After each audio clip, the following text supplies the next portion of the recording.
There he is. That's a good one. That's a good one. Right on that isolated cover, and she's headed towards me like a missile. Welcome to another episode of Bassin' with Captain Lou with AE Fishing.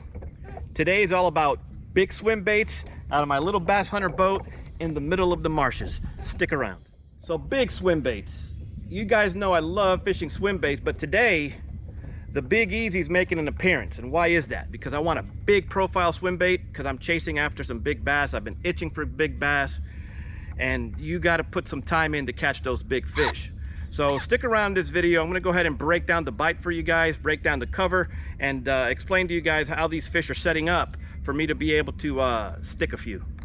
So before I continue, I wanted to show you guys, my swim bait does look a little different. And the reason for it is because no, this is not a weight. This is actually like a big rubber bullet weight type of stopper. And the reason why I have this on there is because since I'm fishing around so much vegetation, this stopper, what it does is it gives me a little bit of a grass break for the swim bait to swim unobstructedly through the grass. So with big swim baits, you need very stout gear.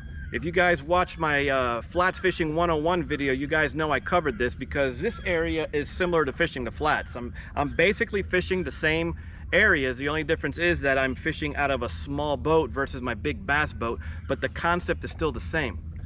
So when it comes to fishing big swim baits or swim baits in general, you need stout gear. In today's case, I'm using a Shimano SLX 50-pound braid on a Dobbins Champion 735 rod.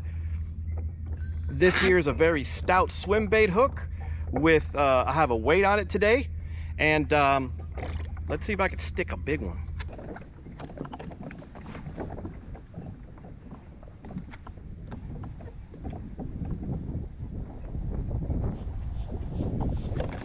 There he is. That's a good one. That's a good one. Right on that isolated cover, and she's headed towards me like a missile. Oh yeah, good fish.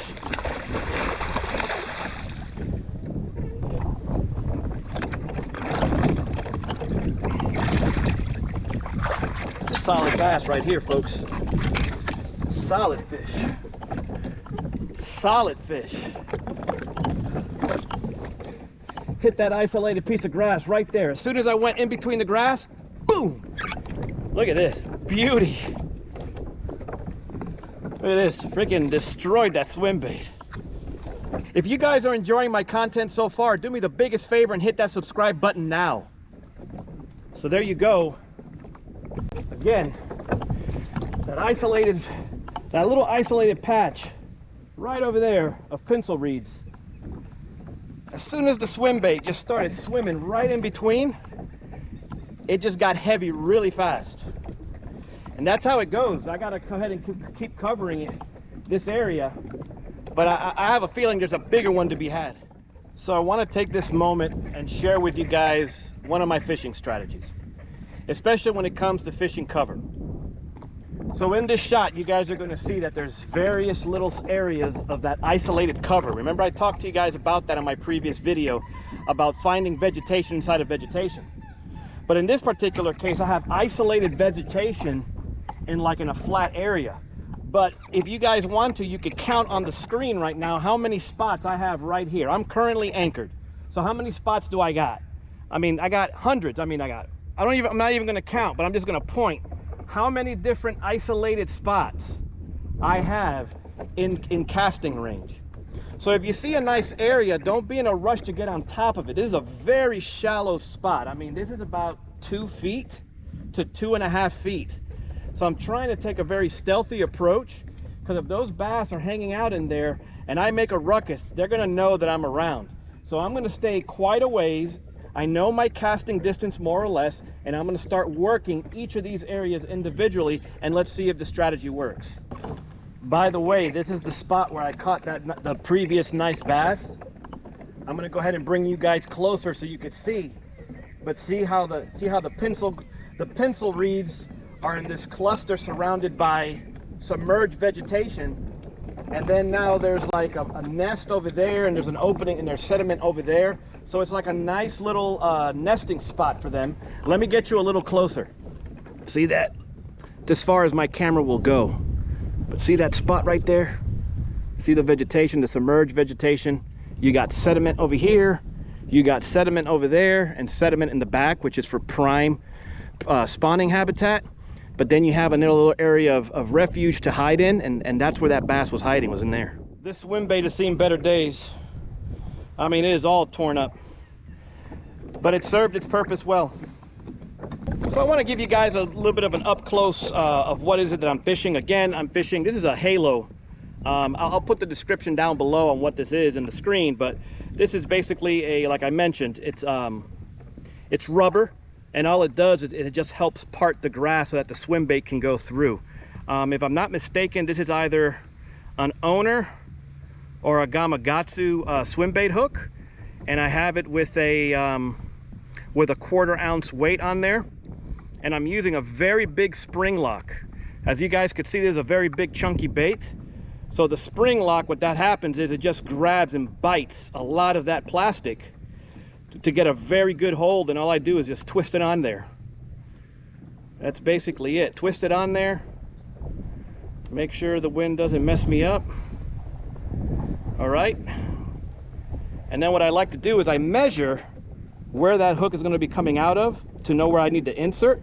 So I put my nail or my thumbnail right there, and now I just go right in between. And now, as you guys can see, it's a straight, it's hooked on straight. What I like about the Big Easies or the Gambler swim baits is it has this little trough in between. The hook will be exposed inside that trough.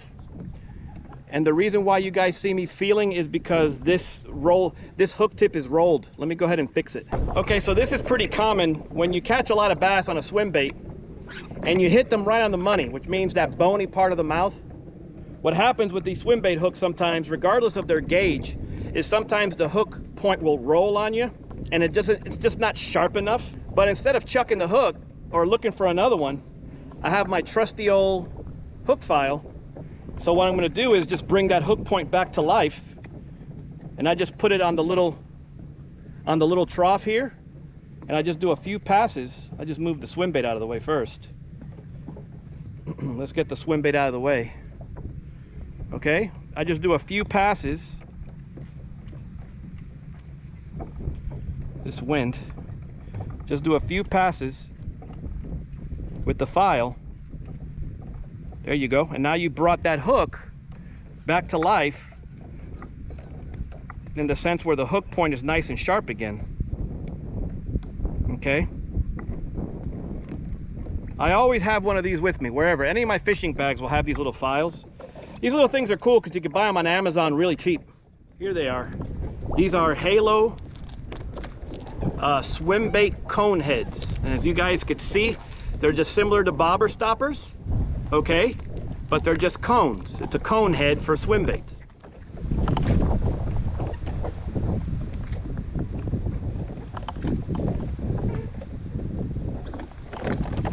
There.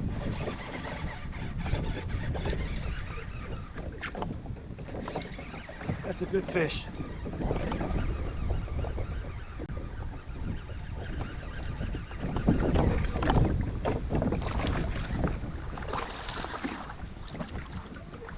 Another solid fish.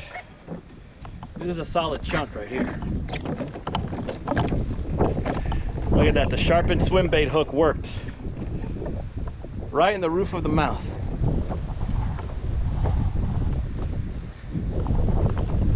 Again, isolated pencil reeds.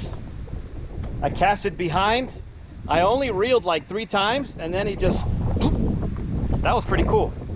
So far the strategy's working. Now I'm on to the next patch, but I'm gonna go ahead and hit that isolated patch of cattails before I begin. But that's it, man. You just cover water very patiently. See, I move in about 20-something yards or so from it, and I go ahead and lower my anchor. In your guys' case, if you have a big boat and you're fishing in the flats, you just drop your power pole. But see, now I'm able to take my time and dissect the area. See, beautiful area right there, little area here.